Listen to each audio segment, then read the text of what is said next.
For the next session, we have Mr. Jahaberdeen Mohd Yunoos and Dr. Azmi Shahul.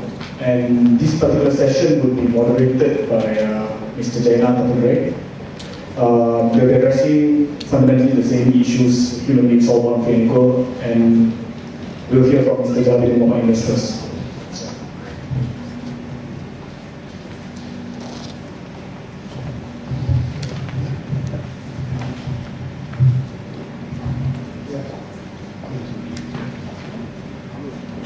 Thank you, Anda.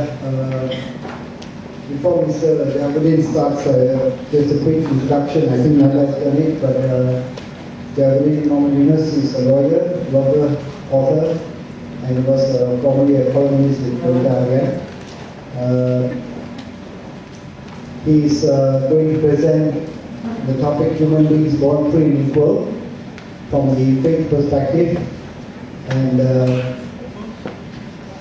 Jaha has been given 20 minutes to do that. I will of course, alert him when the time is up. And after that, you follow by Professor Azmi. So, without further ado, can I call upon Jahaberdeen? Thank you.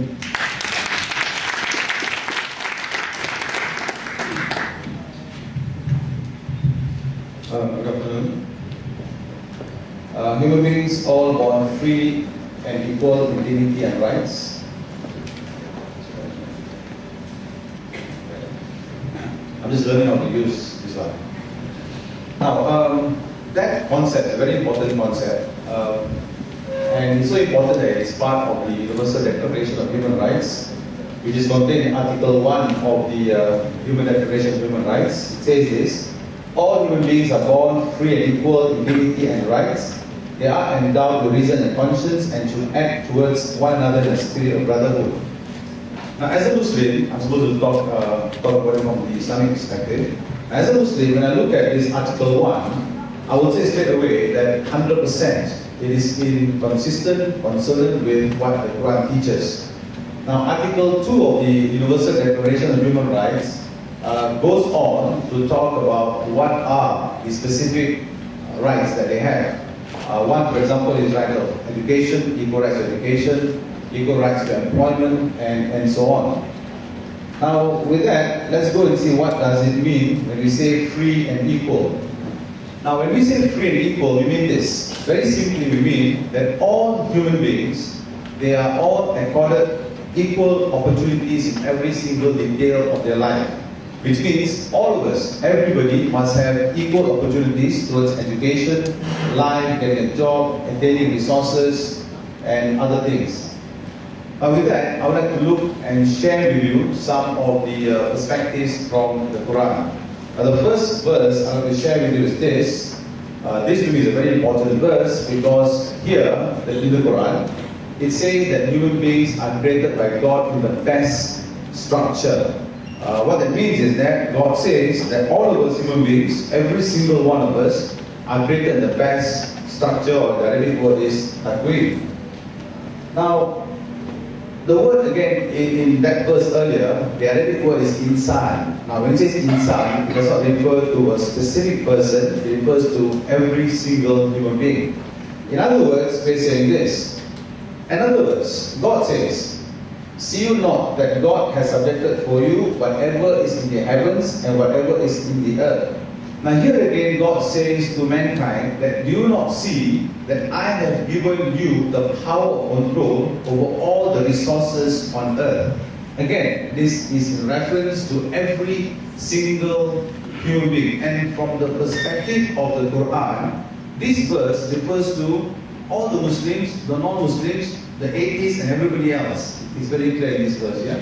In other words, God says that every single resources that is on earth, every single human being, irrespective of any artificial differences, have the same opportunity to partake in these resources. Now, another very important central theme of the Quran is this, that all of us are called Bani Adam. Bani Adam means the children of Adam. And according to the Quran, we are all descendants of one father, and that father is Adam. In this sense, therefore, from the perspective of the Quran, the human beings are honored by the Creator. Now what is that honor? The honor is this.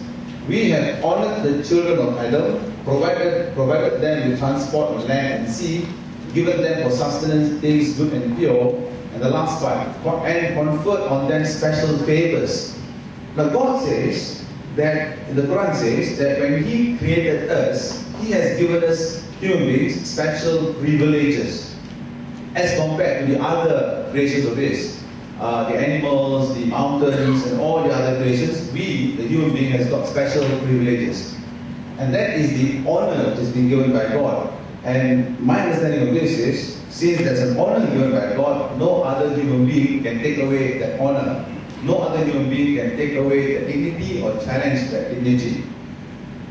We are all children of Adam with equal rights and dignity. In other words, we are many colors and one Father. Now, I'm sure you've seen this very famous drawing before, where it simply says that we should behave towards others as how others behave towards us. Now, the Quran also addresses this issue of many tribes. I read for you this. O humanity, we have created you from a single male and female, and have made you into nations and tribes, that you may know one another. In other words, the Quran says that yes, there are many tribes, there are many nations, and I have created them, and the reason I've created them is so that you may know one another, so that we can learn from each other. And verily how do I get that one? And verily the most honorable of you in God's sight is the one who is most righteous. Now in this verse, God says, even though God has created many nations and many tribes, the most honorable one